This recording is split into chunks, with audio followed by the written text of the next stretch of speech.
Hi, it's Raylan Cook and Isabella Turdo. And I am Mr. Gensel, 7th and 8th grade social studies teacher at Pohac Kong School.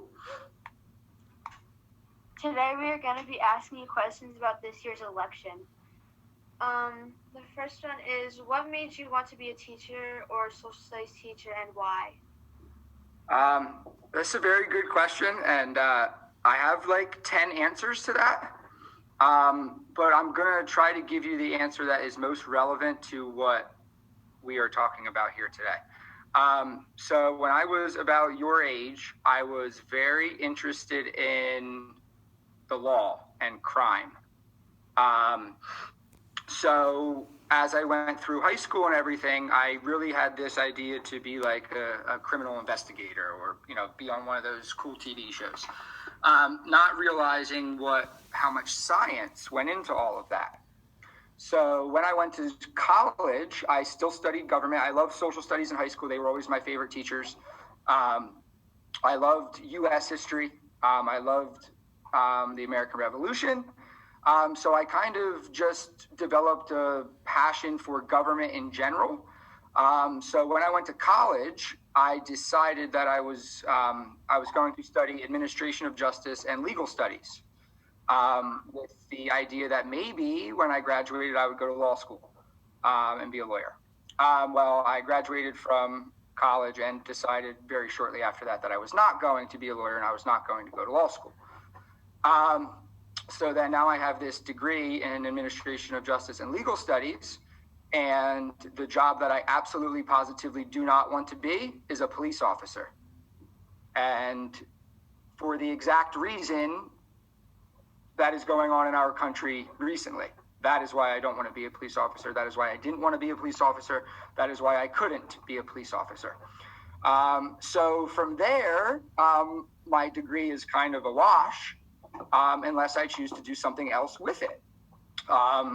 And I chose then to do what I needed to do to get enough classes and credits and all that kind of stuff to be a social studies teacher.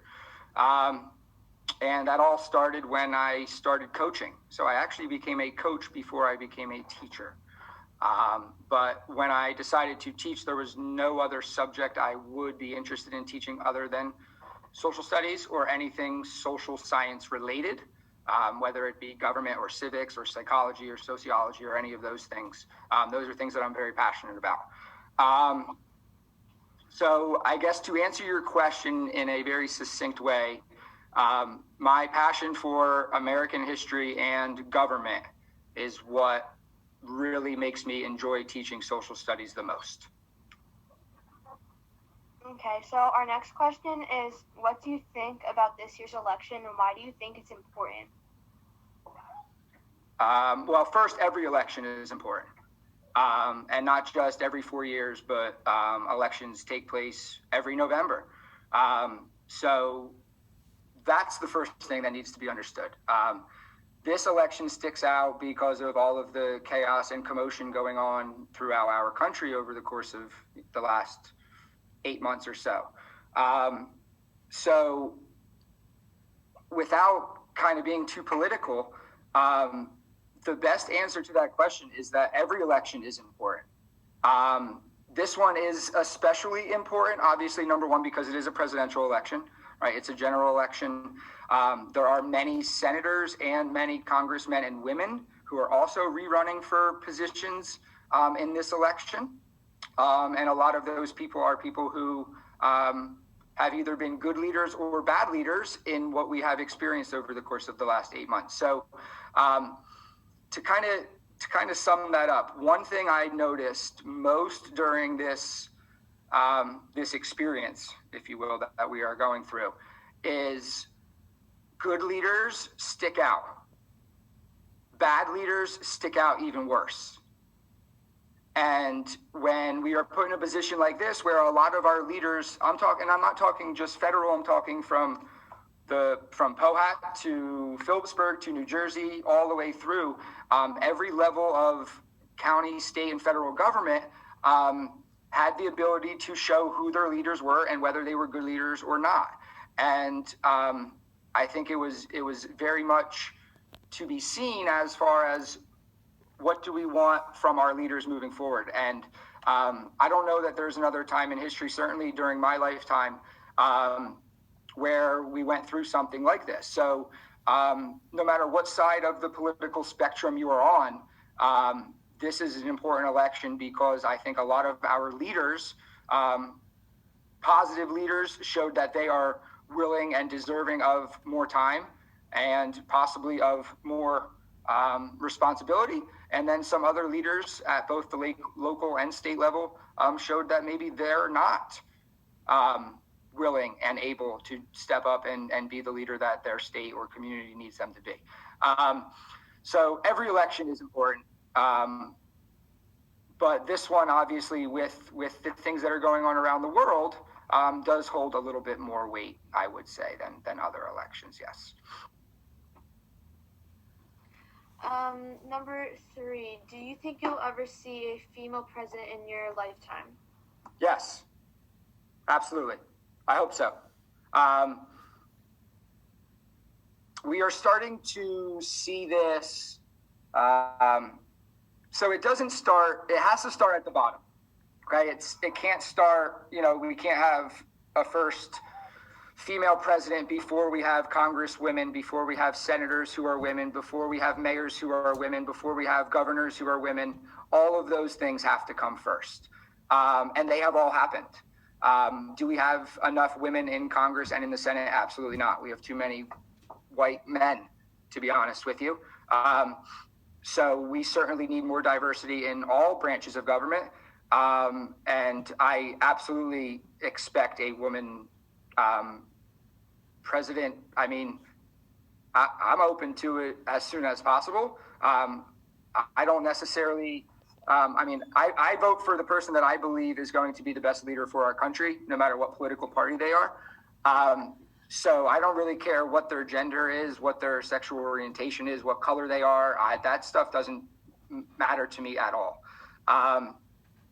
And I think with what we're seeing with this kind of, the Me Too movement and feminism really taking off, I anticipate it sooner than later. I do. I think a lot of the women in our country who are in their mid 30s to early 40s who are in politics are really going to start to have more of a voice, especially as some of these older people are voted out or, don't run for office anymore. And our Congress and Senate starts to change into a much more representative body of the actual people of our country. So, yes, I absolutely, if you would ask me this question 4 years ago, I would have been even more sure. But here we are anyway. So, yeah, I absolutely believe that is possible, and it certainly can happen. Our next question is, how would you encourage your female students to vote when they are 18? So my hope is that in the 3 years that I have my students, from when they're 11, 12, and 13, that I motivate them enough to want to do so much more than just wait till they're 18 to vote. We just talked about our citizenship project that we worked on and the things that you can do as 12-year-olds around your community, right? So some of those things that you did have a greater impact on your community and your environment than your vote would, right? So I think that by the time you all are 18, you will all have done much more for the community and the town and, the general well-being of society, that voting will be just like another thing for you. I really believe that. The group of people that are just younger than me, and, kind of my age, those Gen X and millennials, those are the people that are really going to make the changes that we need to see in our country. And then your wave of children are going to be the generation that then builds on whatever is created, over the course of the next 15 or 20 years in our country. So, yeah, voting is absolutely important. We talked about that as a duty and a responsibility of being a good citizen. We mentioned how, thousands and thousands and, if not millions of people have died or were punished or persecuted or put into chains with slavery, whatever it may be, for our right to vote. So it's absolutely a necessity that we need to take advantage of. But again, I think, what you are all going to accomplish, in the next 5 years before you get a chance to vote, is going to be equally as important as when you do vote. And that will be in 2028, unfortunately, right, for your president. But that doesn't mean that you can't vote in 2025 and 6 and 7, right, once you do turn 18. Okay. So yeah, I would be more upset with your high school teachers when you get there if they're not making sure you're voting. I remember when I turned 18, I was a senior in high school. It was the first time I voted was 2002. The election, 2004. Was the first election that I voted for. And I remember my social studies teacher gave all the 18-year-old kids in the class a voter registration form. So that was like one of the first things I did in the fall, was register to vote. So I would anticipate, by the time you get to that point, those people are going to be, or else you let me know and we'll take care of them. Okay. Our fifth question is, what are your thoughts about voting this year in the COVID-19 pandemic? Okay. Can you be more specific with your question? Because I kind of read it as two different questions. I have no problem answering it both ways. I just want you to be a little more specific if you can. So to be specific, or what are your thoughts about voting this year, about mailing? Okay. The mailing your ballots in and not using machines in the pandemic. Okay.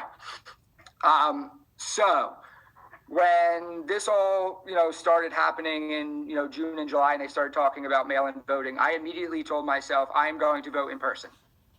I am voting in person because I am young enough and healthy enough that I feel confident that I can go vote in person.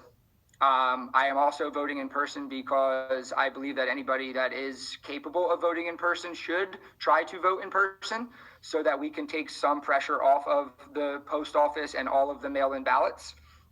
So that's the first thing. If you can vote in person, vote in person. If you cannot vote in person, everybody in our country must be given an opportunity to have their voice heard. So whether that's early voting, which is happening, we've been voting for like almost all month now, right? In different states across the country, you've been able to vote early, right? So voting early is something that is a little bit new, especially in a lot of states this year. And I think that's absolutely necessary. I also think mail-in voting has to be used also. Because without mail-in voting, what you are really doing is you are doing one of two things. You're either preventing a huge part of the population from having their voice heard, which totally destroys our democracy, which is what we are talking about today, right? Voting is the number one most important thing for the strength of a democracy.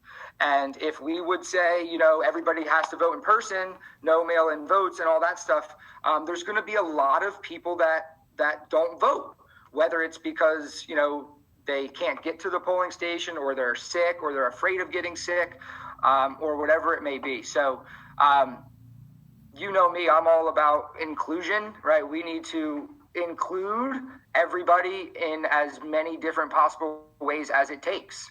Now, do I understand that there are complications with this, and it may take longer, and it's putting, certain people, have to do more work and all this kind of stuff? Yes, absolutely. But that's the price that we have to pay to live in our democracy.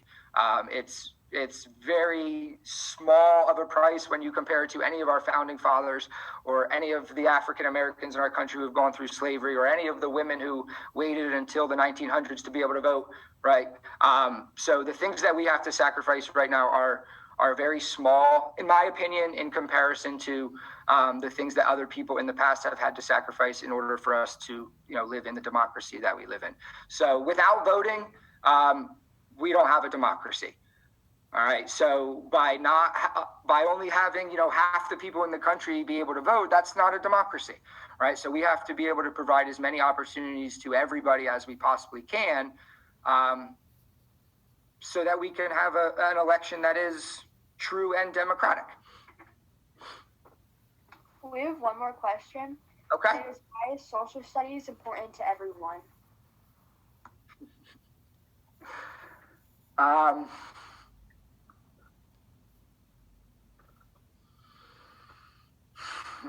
right. So I'm going to answer this two ways. I'm going to answer it as to why I think my social studies class is important to everyone, and then I'm going to answer as to why I think social studies in general is important. Social studies in my classroom, I think, is super important because of my approach and the way that I require my students to think about the past in order to make informed decisions about what is going on now. I also do everything in my power in social studies to incorporate as many other subject areas as I possibly can. You know how much we write. I don't do that because we write in social studies. I do that because it helps language arts.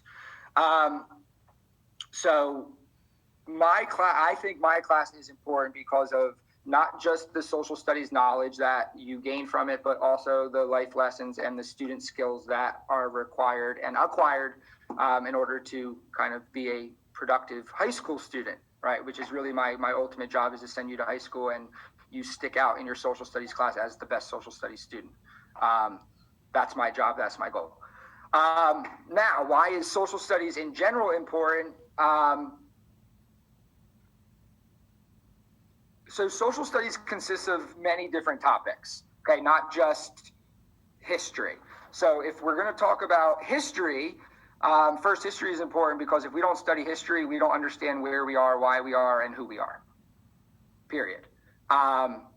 We are, the universe is a huge cause and effect, right? So we have to understand the things that have happened in the past in order to understand the present. Right, we have to know what happened before so we know why things are the way that they are now. It also helps us to prepare for the future. And I know that can sound a little cliche as far as history repeats itself and all that kind of stuff, but it does. And by studying history and by learning from mistakes of other people, other countries, other civilizations, we are able to then grow and develop into a more prosperous country, world, city, town, whatever it may be. There are also topics in social studies such as sociology and psychology that have to do with, the study of people. And we talk about that a lot in culture, right? Different groups of people and why they are the way that they are. And that is a huge part in understanding the world today, right? We have to have an understanding of culture and how they differ throughout the world, or we aren't able to be empathetic with people in other countries or understand their way of life or their problems that they are dealing with. So the study of culture is extremely important to understand the differences between people throughout the world. The biggest example would be, and we'll talk about this in 7th grade this year when we talk about religion, is Islam and Muslims in Eastern civilization who function almost completely opposite of the way we do in Western civilization. And if we don't understand that as a people and as a country, as a culture, then we can't really interact with those people in a positive way. So I could feel like I could just keep talking about it. But there's a lot that gets, I think, overlooked about social studies and its importance because it's social studies. But I make sure that I don't overlook those things, and those are the things that I really focus on, so that, especially in American history, so that you know why we are where we are today. Because starting with the revolution on, everything is cause and effect, and we are here where we are today because of all of that. So that's really what makes it interesting for me. I also learn something new just about every day. Every time I do, a new project or a new activity, or the kids write a new essay or something like that, I am constantly learning too. And then my favorite thing, though, about history is that it doesn't change. Okay, we only add to it. So now I keep learning more as I read, of course, but it's not changing. I'm just learning more. And for me, that's something that is very reassuring. You know, unlike some math and some science and some ELA that seems like it's always changing and there's always new grammar rules and new ways to do a math problem, blah, blah, blah, blah, blah. That's not that way necessarily in history. So it gives you something solid to kind of understand. And for students who are very black and white like that, they usually appreciate it. And then those students who aren't all black and white, they get to do projects and experience fun things and do things in a way that, you know, is interesting to them if the topics may not be. So, yeah, social studies for the win. Thank you for letting us interview you for this badge today. So, yeah. You are very welcome. I am happy to do it. You girls put together very thought-provoking questions. I did look at them last night, but I didn't want to put too much thought into it because I did want to kind of wing it. I thought they were all very legitimate and fair questions. So great job. And keep me posted on what goes on with this. All right.